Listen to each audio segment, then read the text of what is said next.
everybody. Good morning, or good afternoon, good evening, wherever the case may be, joining us around the world. I'm Simon Jackman. I'm Professor of Political Science and the Chief Executive Officer of the United States Study Centre here at the University of Sydney. Thank you for joining us for another webinar. And as is customary for all our events here at the University of Sydney, I begin by acknowledging the Gadigal people, the traditional owners of the land on which the United States Study Centre and the University of Sydney stands. And of course, the Gadigal are part of the Eora Nation. And we pay our respects to elders past, present, and emerging. This morning, we're turning to a topic I get asked about every day, multiple times every day. And that is, can we trust the polling we're seeing out of the United States right now that indicates, at least right now, that Joe Biden sits on a pretty comfortable lead, both nationally, but also critically in the swing states that will ultimately decide this election. And we thought this was a great topic to get into at this stage, drawing on sort of my past life as a student of public opinion and political science.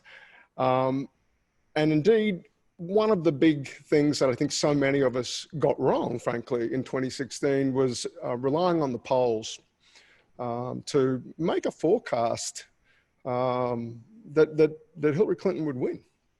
Now, in the end, we'll get into this in a moment, but the methodology we used, and I say we, because I still identify as part of that scholarly community big time, the methodology we used worked pretty well in 2008 and 2012. And so 2016, to see those polls not get the result correct was quite a shock, and not just to those of us in the polling and public opinion and political science communities, by the way. So to explore this today, and I think ultimately to ask, so what do we make of this current batch of polling, given the errors in the polls in 2016, we've reached out to Courtney Kennedy.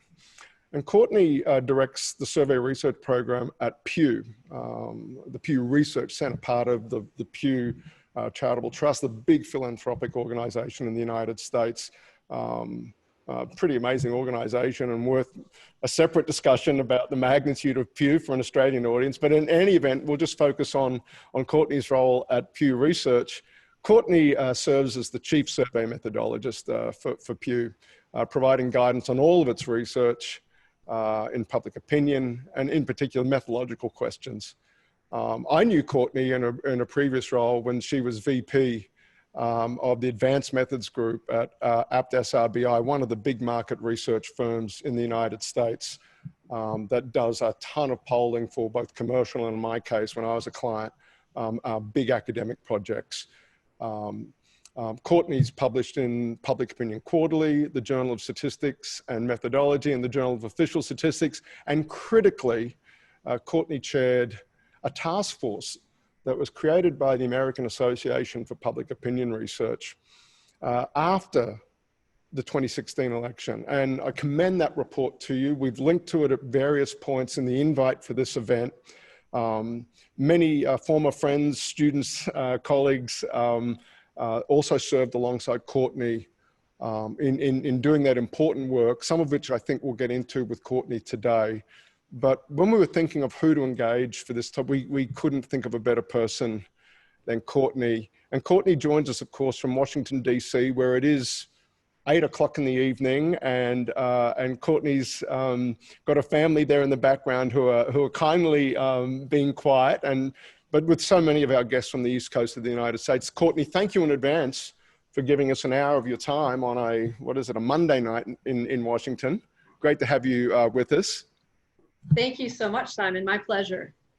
And Courtney, look, the other thing I need to thank you for is this slide deck that you've presented ahead of time.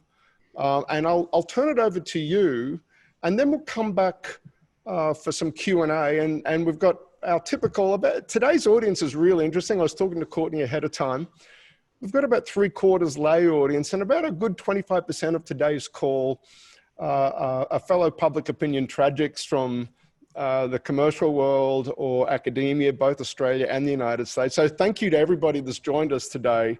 And we'll let Courtney get on with her presentation, and we'll come back for Q&A after that. Over to you, Courtney. Thanks so much, Simon. Are my slides up? Can you see them all right? Yeah. All right, terrific. Well, it's a pleasure to be with everyone this morning. Thank you very much for having me.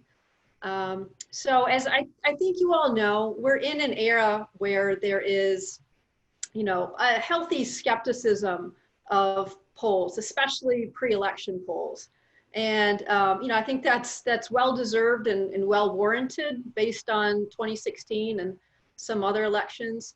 But as I'll discuss, I think in some ways, polling is in not quite as bad a position as I think a lot of people believe based on what happened in 2016. So I'll talk about what happened there, what that committee learned that Simon referenced, touch on 2018, and then touch on the current election in 2020. All right, so, we're familiar with this narrative that the polls were wrong in 2016. A lot of people understandably came away from that election feeling that the polls really misled, Americans in the world, and that the polls were wrong. As Simon mentioned, one thing that happened after the election is a group of scholars got together and we spent months poring over the data, all the polls we could get, really trying to understand what went wrong in the 2016 election. And so the report's there if you want, 150 pages of details, but I can give you sort of the high level findings. So if you really want to understand the 2016 election, it's a bit of a nuanced story. Because on the one hand, yes, unquestionably, there were major systematic misses, particularly in polls in those battleground states in the upper Midwest part of the US. But at the same time, what got lost is that national polling in the US actually had a reasonably good year and was reasonably accurate by historical standards. Now, of course, no one paid attention to that because there was such a kind of a freak out about, the presidential election. But that was indeed the case. So, why were those state polls wrong though? Well, it wasn't a monocausal event. There wasn't just one thing that triggered it. What we found was there was evidence for several factors all working in the direction of underestimating support for Trump and overestimating support for Hillary Clinton. Now, the good news is that one of the things that went wrong in 2016 is technically fixable, and I'll get into that in a moment. But I want to flesh out the first point, which is actually that the national polls were reasonably good in 2016. So national, I'm talking here about polls done to gauge the views of all Americans, so the entire country. And those polls, the final average had Clinton up by about 3 percentage points. And in fact, in the national popular vote, she won that by about 2 percentage points. And so if you look at that, you can see that there's nothing fundamentally broken with the result like that. That's quite close, for polling. And we can look at it through a historical lens too. So this chart is plotting the average amount of error in those final national election polls over time. And if 2016, was a terrible year for those polls, you'd see that 2016 number high, reflecting large error. But that's not the case. You can see that the 2016 error nationally was relatively low, and that in fact we had much higher error levels in polls back in the 30s and 40s. And there is, I think, an important related point to be made here, because at least in the US, as we get near any election, you'll sort of inevitably hear, at least one person, maybe more, claim that the polls are biased, that pollsters, have their thumb on the scale or something like this. But that's actually not true. And this record bears that out. So this chart is showing for a given election, the polls tend to overstate support for the Democrat in blue or the Republican in red. And you can see for the past, recent decades, it's flipped back and forth. It's tantamount to a coin flip. So, you know, there's really no evidence and no reason to believe that pollsters are biased in a partisan way. Frankly, we're incentivized to be accurate. We're incentivized to be right and not to put our thumb on the scale. So, all right, at this point you might be thinking, well, that's nice, that's all well and good, but you know, for goodness sakes, we all thought Hillary Clinton was going to win. So what gives? And I would say that there's two major things. Number one is the Electoral College. You know, in the United States, we don't select the president through a national popular vote. It is in fact a series of state level contests. And so for polling, that means that if you do a national poll, it could be perfectly representative of how all Americans feel and voted and who they wanted to be president, and still be wrong and still point to you know, the incorrect winner of the Electoral College. And in fact, that was, you know, basically the case in 2000 with Al Gore, George W. Bush, and in 2016, where you had one candidate winning the national popular vote and a different candidate winning the Electoral College.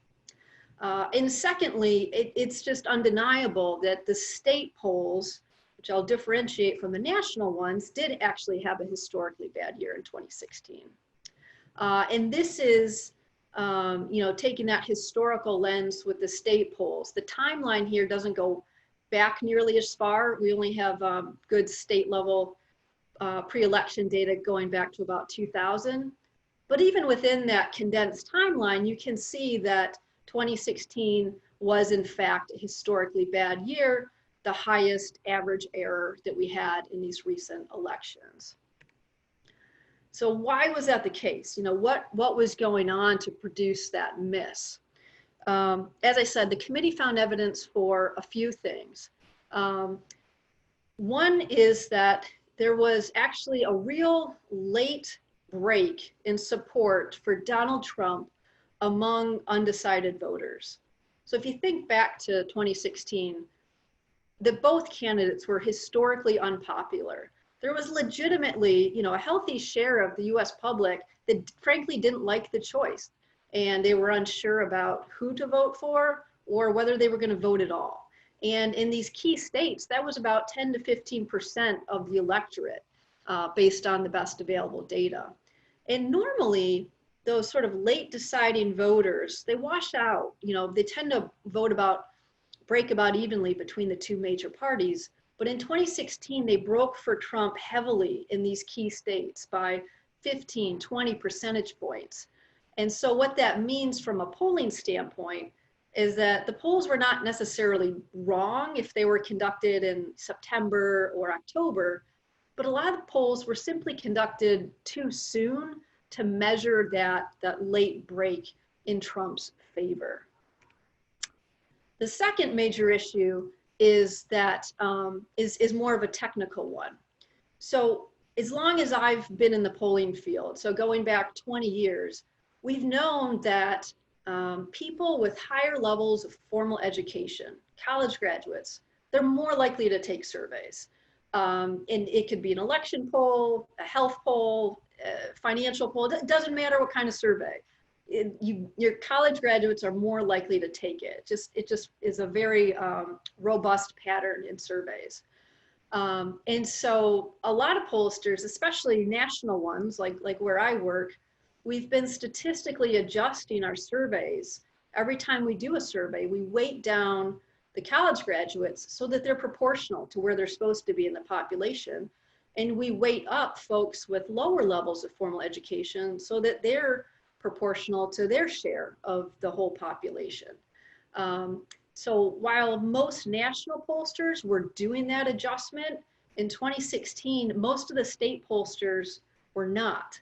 And in 2016, that was a huge problem because what this chart is showing is that a voter's level of formal education was pretty strongly related to presidential vote, especially in those key battleground states. So the bottom line is, you know, in places like Michigan and Wisconsin, these state pollsters went out, they did their survey, they got higher response from college graduates. They had too many college graduates in their samples, and therefore they had too many Clinton voters and not enough Trump supporters.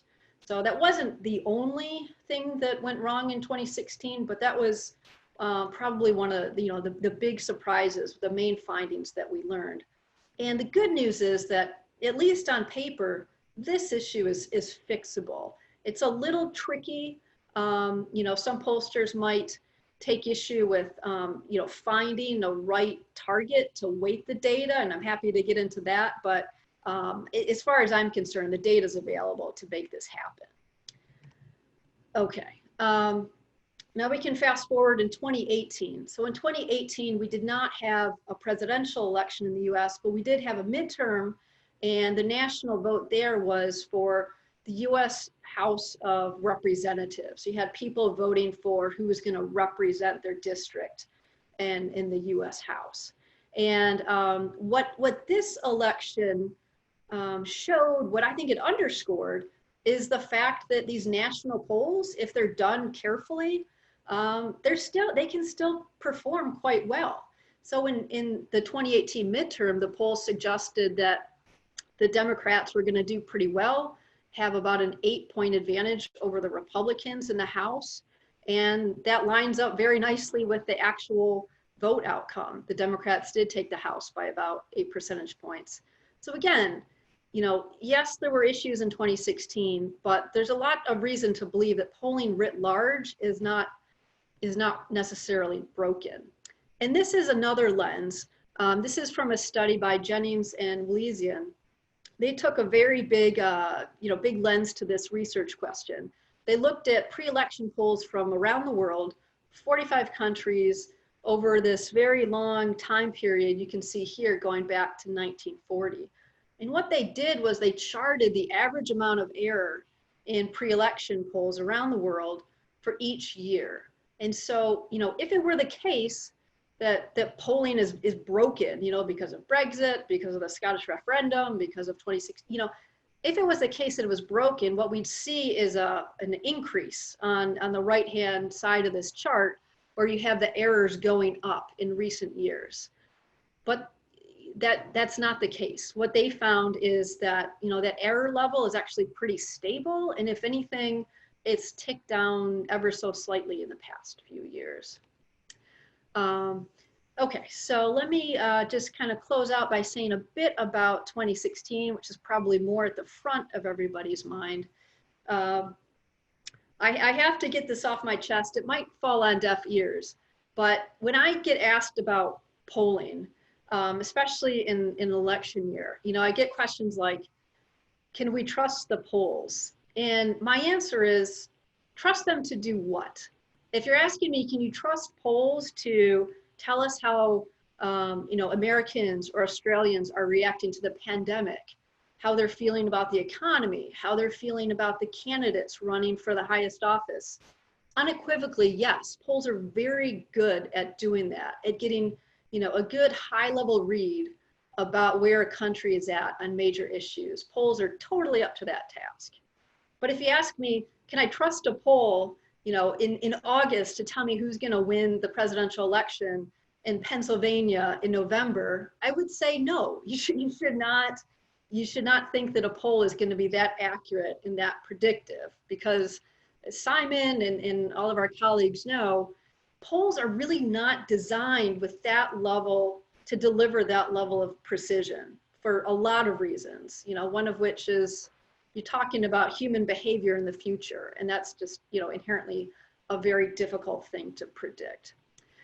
So my advice is to go ahead and look at the polls, look at how people are reacting to the pandemic, how they're feeling about Biden and Trump, but don't take that next step and think that they're going to be predictive of these close competitive battleground states.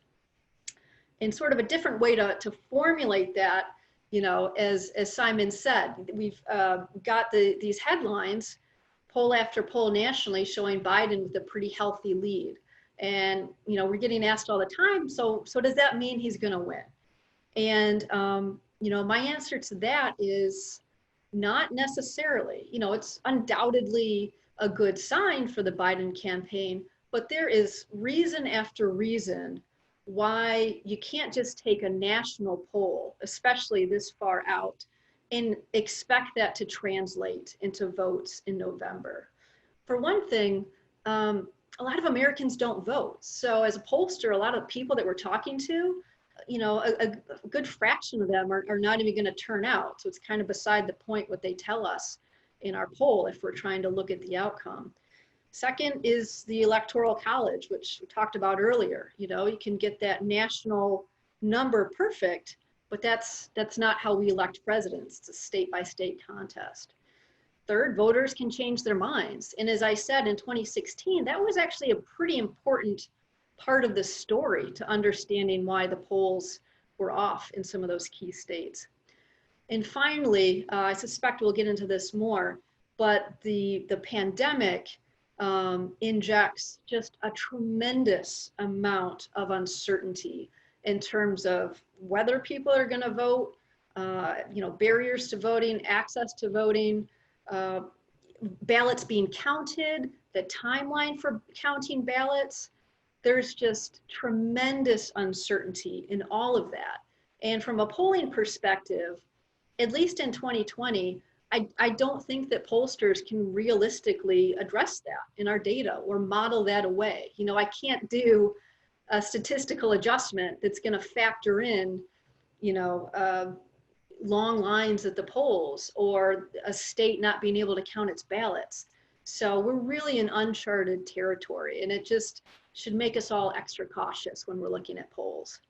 So that was what I had in terms of prepared remarks, but I look forward to talking. Thank you, Courtney, for that. That's terrific. And for any first timers on the webinar today, do take advantage of the Q&A window. That's the little icon at the bottom of the Zoom window. And again, great. We're getting a few coming in now. Please help yourself there. That's the way to ask questions. We won't be flicking to people live video questions today. Just a little, we'll eat into our time. Look, thanks, Courtney. I got a few questions that perhaps the first one, I just want to pick up on something that you said in the presentation, and it's something that colleagues ask me about all the time.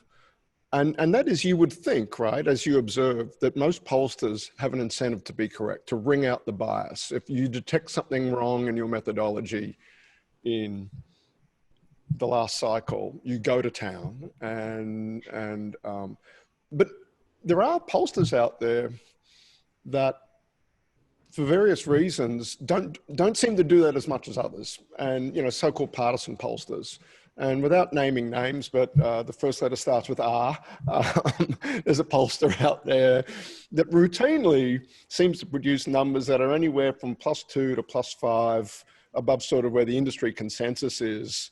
Could you just, again, without naming names unnecessarily or getting too pointed, what's the political economy that sustains sort of polling with a distinct partisan bias to it, cycle after cycle? That's a good question. I think, to me, it's reminiscent of the news media environment, where there's a part of the country, and, you know, let's be frank, a lot of them are you know, Trump supporter types, conservative Americans, who I think for a while have felt that their views are not represented in mainstream media, among academic elites, yada, yada, yada. And, you know, this is just, so my impression is that maybe the success of, you know, a pollster who sort of consistently, if anything, might overrepresent that view is sort of tied to that desire in that audience. That's the best I could come up with for that. Okay. Yeah. I guess another question, again, just a couple from me before we get into the pre-submitted questions and the ones that are coming in live. Thanks, everybody. In 2016, I'm just wondering your view on this. The polling having feedback loops back into the electorate and to people's decision-making themselves. And so the case I'm imagining is someone that supported Sanders during the primary was disappointed to see Clinton get the nomination in 16. Wakes up in the week before, or maybe even on election morning, and sees that they're in a state like Wisconsin, Michigan, or Pennsylvania, just to pick three, that turned out to be pivotal. And says, you know, look, the polls say that Hillary's got this. I really don't want to see Donald Trump become president, but, you know, she's got it. I don't have to vote because I was down with Sanders in the primary. Did the task force look at anything like that, sort of the feedback loops into that late breaking constituency you identified too? And there's a question bang on that from Jim Orchard asked directly about that. Are the polls themselves driving some of that decision making in the last 3 days, last week, some of that late breaking behavior you alluded to in your presentation? That's a great question. I mean, frankly, I've been in this job before 2016, and when I used to get that question, myself and I think a lot of my colleagues would kind of brush it off. We'd kind of laugh it off and say, you know, there's no, if you look at the body of social science literature, the notion that like some messages in the media would have such a profound effect that people would stay home. Yeah, there's just not evidence to support that. But after 2016, I no longer laugh that off. I think that there is, it's at present a small, but perhaps a hopefully growing body of research on this question to bring data to bear. So, I mean, Simon, as you know, as a social scientist, that is a very hard causal arrow to establish, right? Show me the data that, you know, that is like falsifiable to the situation that you described, where you have people decide because of the narrative they heard in the news that to not vote. So it's very hard for a social scientist who really takes their job seriously to like make that argument with data.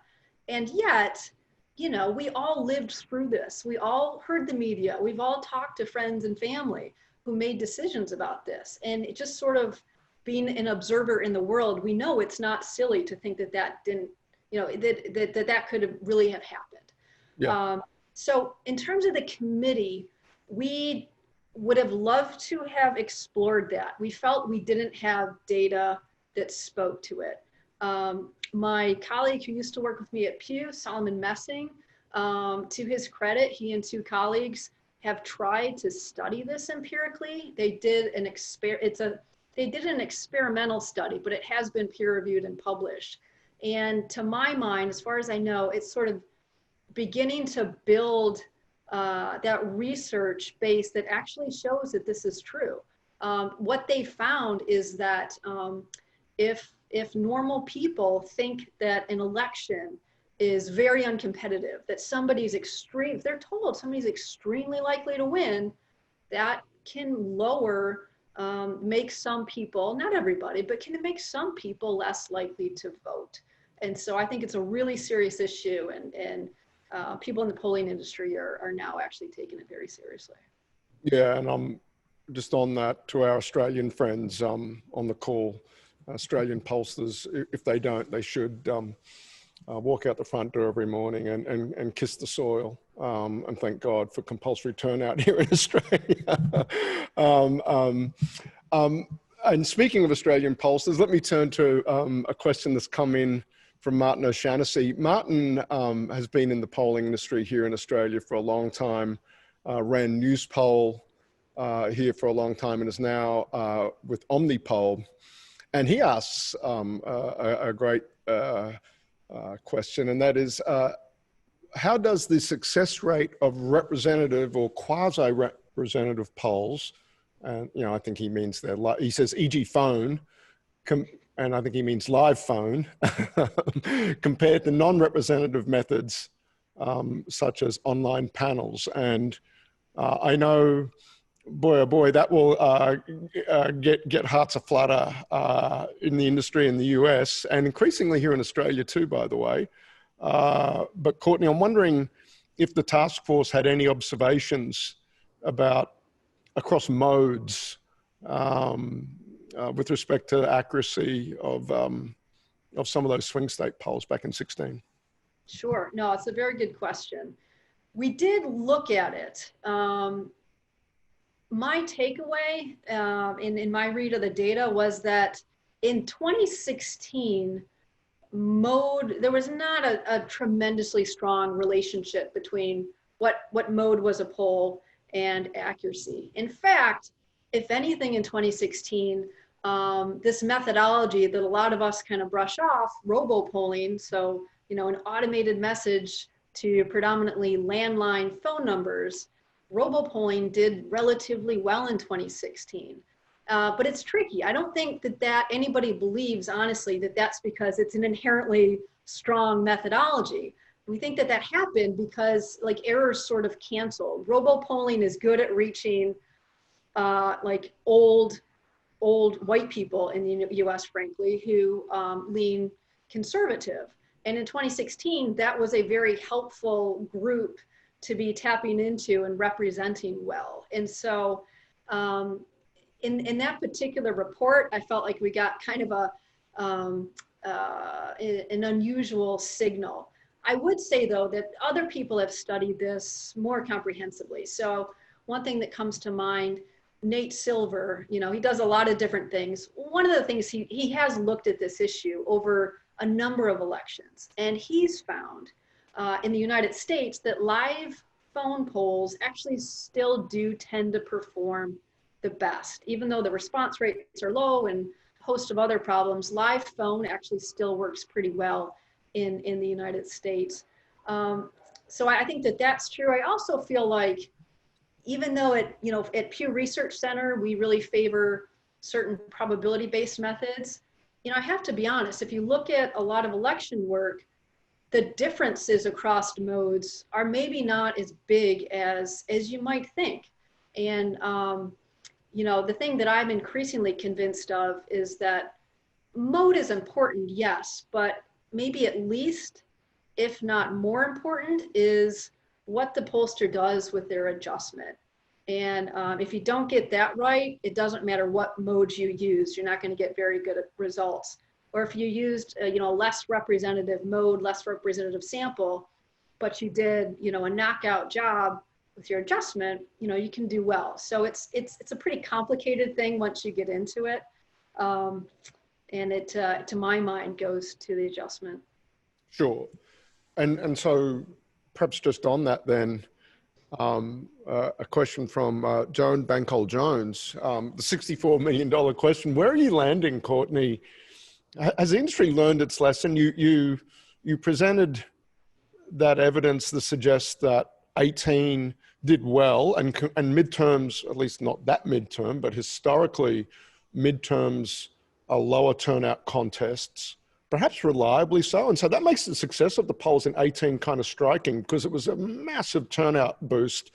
And yet the polls nailed that 8-point gap nationally, at least, pretty well. Yes.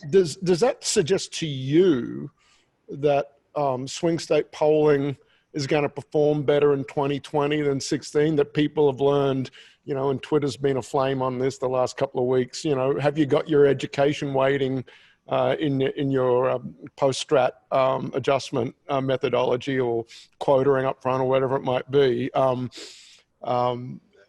What's your level of confidence, having observed, you know, you did the 16 task force, you've been monitoring, I presume, the industry's progress since. I'm just wondering, you know, scale of 1 to 10, perhaps, has the industry as a whole moved off that, you know, particularly in the swing states, Courtney, where they were in 16? The honest answer is yes and no. So some state pollsters read the report, looked at their practices, and made an adjustment and said, you know what, I'm going to learn from that, and I'm going to start doing an education adjustment or something similar. So many have done that, and the awareness is great because you can see it, at least among people that are sort of close poll watchers. The awareness is there, and there have been some improvements. Also, some pollsters like Nate Cohen at New York Times and Cook, Kaiser Family, saw that there was a real lack of good state level polling data and have taken some steps to try to fill that void. So undoubtedly there's some positive signs. But I think to temper that, a lot of the structural challenges in the polling field that were present in 2016 are still present with us in 2020. And by that, I mean, while there's a lot of, there's some good polling being done at the states, there's still a lot of fast and cheap polls being done at the state level. There's still a lot of very low quality polling being done. Some of it, you know, I looked at a poll recently in Michigan, and 68% of the respondents were college graduates, but in a presidential election in Michigan, only about like 35% of the voters are going to be college graduates. So you still see these wild errors. So, you know, I kind of have a mixed reaction to how the field has adjusted. In terms of like, you know, confidence scale or something like that, you know, as you watch the news come in from the states these days and what's going on with the Postal Service and You're right. These states trying to grapple with the operational challenge of just a skyrocketing volume of mail ballots that they're going to have to process. I feel honestly like the pollsters could do a tremendous job in 2020, and it might not matter if the election, the logistics of the election, or, you know, the pandemic gets worse. It could just make it, it could render all of that work sort of, you know, beside the point, or maybe suggest another miss. So unfortunately, there's some pretty live doomsday scenarios that we're living with these days. Yeah. Big challenge to put malfeasance in election administration to square that with your total survey error framework or whatever. I can't wait that away, Simon. I can't do it. Yeah. Okay. Look, I want to get into a topic that multiple people are asking questions about, and that is the shy Tory phenomenon, as it was known in the UK, the shy Trump voter. Again, in 16, I have to, you know, did you guys look at it? What did you find? What do you think about that as a hypothesis for what we, you know, to sort of rationalize away, if you will, the Biden-Trump lead, the Biden poll leads that we're seeing at the moment? Sure. No, it's a good question. I mean, so on a fundamental level, do some people sometimes lie to pollsters? Yes. You know, sometimes that happens. But is there evidence that that was, you know, one of the major things that was wrong in 2016? The answer to that question is no. So that this committee that I worked on, we did have a lot of data to bring to bear on that.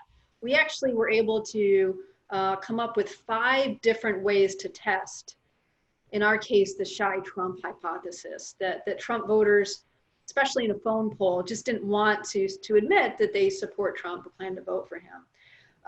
But each of those 5 tests either return no evidence or just a small amount of evidence to support that hypothesis.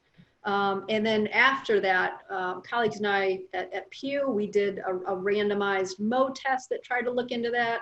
Again, very little evidence. Somebody at Yale published a paper on it. He found virtually no evidence. So my feeling is, taking all of that work, could that sort of measurement error contributed, you know, a small amount, a point, maybe 2 percentage points? I think that's possible, maybe 2 points at the outside. But, you know, in states like Michigan and Wisconsin, the polls were off by 6, 7, 8 points. You're right. And you see stronger evidence for those things that I talked about earlier. Yeah. The other thing, and so Mark Texter's, who partner in Crosby Texter, a very well-known political consultancy here in Australia, and has done a lot of work in the United Kingdom as well for the conservative side of politics. Mark, great friend of ours at the US Study Centre, gives us a lot of his time. And Mark asks about tactical responses to polling. So not necessarily shy voting, you know, sort of a different mechanism at work, Courtney, but understanding that in being a survey respondent, you're a player, precisely because this thing, the news is going to talk about the results, or it's going to, you know, we live in the Nate Silver age and whatnot. So responding to polls has become performative partisanship, or at least from some very cagey survey respondents, potentially their chance to perhaps game the system one way or the other. I'm just wondering about that hypothesis as well, whether, at least in the United States, the case you know the best, if you and the task force or you and colleagues have seen any evidence of that sort of behavior. Yeah, there's a concrete example in the United States, but it really came more, I would say, in the Democratic primary for 2020. It happened after the 2016 election in the report that we put out. So Tulsi Gabbard was somebody running for the Democratic nomination at the beginning of this year. And it might still be up. Her campaign website contained instructions to her supporters to go join a particular online survey panel that lets anybody sign up to go join that panel, so that they have a chance of participating in polls that that were used to determine, I think, who gets to participate in the Democratic debates for the nomination, and also just, you know, polls that get picked up in the media. So that is, you know, I think, to me, scary, frankly, that you could have people of, it doesn't matter what their political view, but people that hold one, you know, particular political viewpoint systematically kind of flooding, or trying to flood anyway, you know, a survey platform, a place where we do polling. And I think that really is a danger with some of the new, you know, you mentioned less representative polls. It's you know, a real danger with that type of methodology. I can't say that they succeeded. I don't have any evidence that it worked, but that specter is with us, and you know, it's pretty alarming. And that is, you know, a pretty strong argument, I think, that favors the more traditional polls that don't let anybody just sign up, but the pollster selects the sample, even if they have a low response rate. Yeah, that's an interesting observation about on-ramps to online panels. Are they themselves being gamed? Let me ask a question from my counterpart at our sister centre, the Perth US Asia Centre out in Western Australia, where it's 2 hours earlier. Hello, Gordon, from Gordon Flake, who's the CEO out there. And Gordon asks, I'm just wondering, Courtney, your take as a survey methodologist. You know, we live in a Nate Silver, a post-Nate Silver, a poll aggregator world, and you know, and I'll stick my hand up. I did that work myself many cycles in the United States. And look, I'll just ask Gordon's question. Should we give greater credence to weighted average or amalgamations of polls, such as that done by Nate? And I guess now we've got plenty other of entrants into that marketplace as well. So I kind of am of two minds on this one. In theory, it does make sense. There's like a good, you know, statistical argument for using more data rather than less. So I think that there's some value in doing that sort of aggregation. Where I think it gets tricky is the extent to which the people performing that aggregation choose to have, you know, frankly, have standards in the inputs to the aggregation. And, you know, as someone that studies polls very carefully and does a lot of work trying to improve data quality, I get frustrated when I see polls that, like, on their face are, you know, just obviously low quality and contain large biases, get sucked up into those aggregators. And so, you know, yeah, it makes sense to use more data than less, but on the other hand, garbage in, garbage out. You know, if the aggregator is using really poor inputs, I think people can get a false sense of how accurate that aggregation is. So it's a tricky one. Yeah, and one thing I've thought about, and it's was pointed out to me by a very smart political science colleague when I was doing this work. Howard Rosenthal said to me, you know, that poll aggregation itself can be gamed with new pollsters coming in to shift the average through systematically biased polls. And it's hard in real time to guard against that. You've essentially got to downweight pollsters you've never seen before in your averaging to zero until you know something about their bona fides or something. But it you know, that itself is not immune from being gamed too. So it's a good point. John Aldrich from Duke University is with us. Great to have you, John. And John asked a great question, Courtney, about the way that now voting in Australian elections and elections around the democratic world, with pre-polling, as we call it in Australia, or mail voting, like the actual decision window when people are actually casting ballots is very wide now. How is the industry dealing with that? What are the questions pollsters are doing? You know, presuming by election day in the last Australian election, about a third of the votes had been cast. If you're in the field polling on the Thursday, Friday before the Saturday election, about a third of the electorate had already voted. Just wondering, lessons learned, best practices on that in the United States? Yeah, it's a good question. And certainly there's operational details that we have to get right. So once those windows open, we do have to ask that battery differently in our polls. It's no longer just a completely forward-looking measurement, right? But we have to ask people if they've already voted. And I don't think we've started doing that yet, but we certainly will soon. And so we have to change our questionnaires accordingly. I mean, other than that, I don't think that there's necessarily anything tricky from a polling standpoint. I mean, we sort of love it that you can start to get, you know, some of the early returns very slowly and very unevenly across the country. But from a data analyst standpoint, it's sort of exciting because we get the data, you know, increasingly earlier than we traditionally had. I think of it as more of an acute challenge for those of us who work on exit polling. And full disclosure, I do some of that work myself for one of the networks come election time.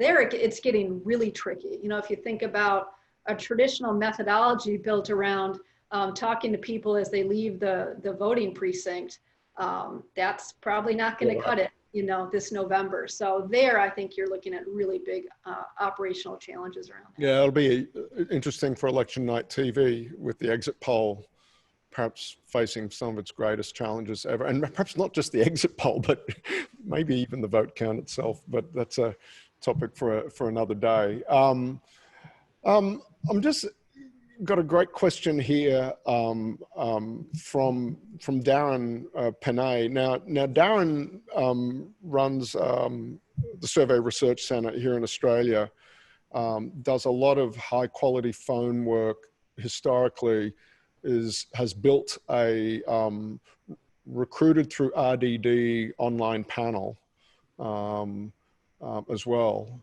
And has done a lot of methodological work as well. And after we had a polling miss of a sort here in our last federal election here in Australia, and Darren is chair of an inquiry that the industry created kind of endogenously to look at that. And Darren asks about the fact that more politically engaged people are presumably more likely to participate in polls. And that's something you can't correct by looking at the census.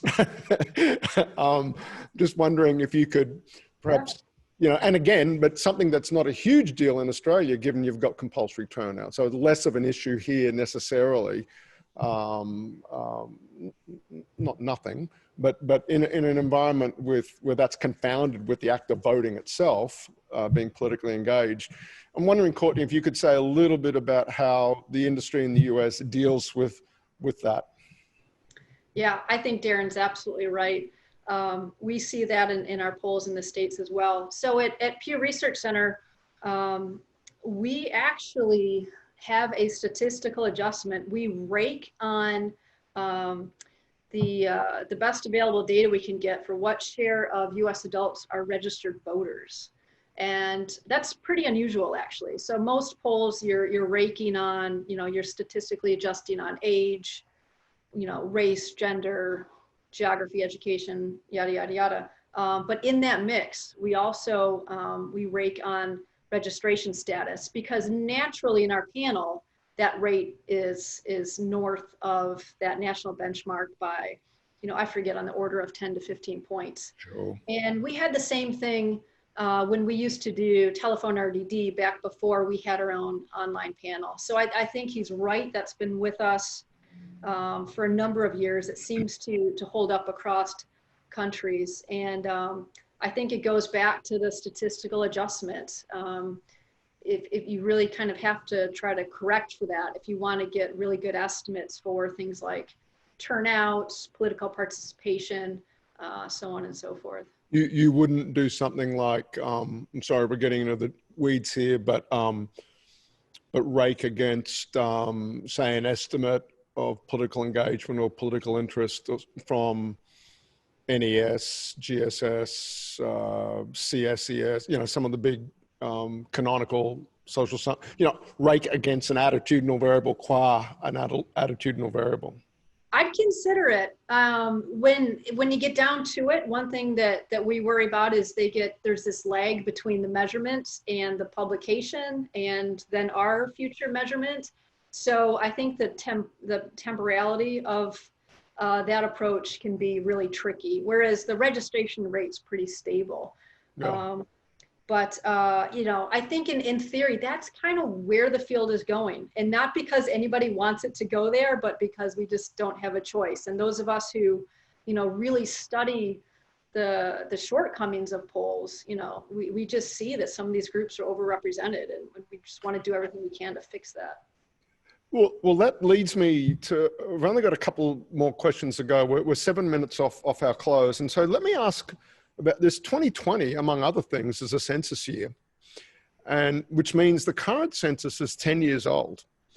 Now, I know a little bit about how the ACS, the American Community Study, is used for, updating estimates of US demographic trends and whatnot to help even down at the state level with weighting schemes and whatnot in between the census. But the census is the big enchilada for all of us trying to wring out biases and what is the population, before we get to the electorate, but what is the population, the adult population, resident adult population in the United States we're trying to hit with our polls. Could you say a little bit about, for an Australian audience that may not be aware of some of the challenges that confronted both politically, I guess, and operationally that are confronting the 2020 census and the implications that might have for high quality social science work on the one hand, but commercial polling going forward, Courtney? Sure. Well, to my mind, there were two major issues around the census in the United States in 2020. The first one was this effort to ask, are you a citizen of the United States or not? Because the current administration has a whole lot of policies that are centered on that question of citizenship. And that caused tremendous concern among people who engage with the census, because the people who might be worried about their status or worried about the status of friends and family on that type of question are the same people that it's very hard to get them to participate in a good year where everything's working perfectly. Now, ultimately, I believe that question was not on the census form, but it still raised a lot of concern and perhaps even fear in some quarters about whether that was going to be measured and what would be done with that data. And the second thing more recently is the census field operation, where if you had not responded yet, someone literally comes to your door and tries to get you to complete the census, that field effort is being ended, I think, at least a month earlier than had been planned. And it had been delayed anyway because of the pandemic. And now it's going to be suspended early. So again, that suggests that those households in the US that need the most effort to get them to participate might not be getting all the effort that they need, and it could have cascading effects for the quality of the data. From a pollster perspective, yeah, it's very concerning because we rely on that census portrait of the country to true up our own surveys. Every public opinion poll I've worked on for 20 years relied heavily on that portrait. And if that portrait's wrong, it has a cascading effect for the data quality of polls and a lot of social science research. So yeah, it's very concerning. Hey, well, thanks for that. And then I guess the other question to ask, I've got to ask the $64 million question, and that is, okay, Courtney, based on where the polls are, I know you said don't use polls in August to predict wins, and but so many people are asking me to ask you, and you can wave it off if you like, but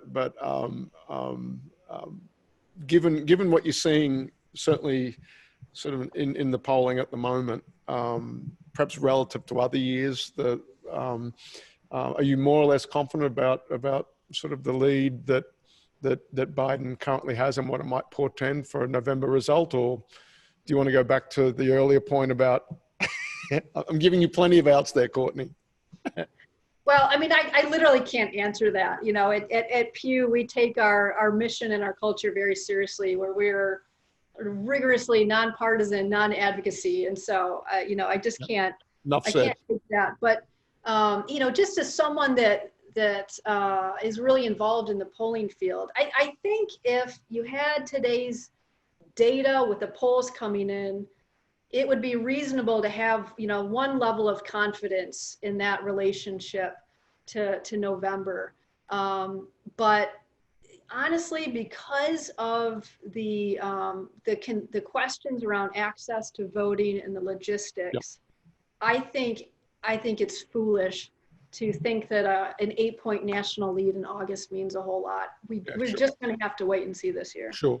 And finally, Courtney, a lot of people are asking about the impact of those things on the vote, but I'll ask you as a researcher and a pollster, is Pew in the field right now doing work on access to the election, people's beliefs about the legitimacy of the process? Is that a live topic for you and colleagues at Pew?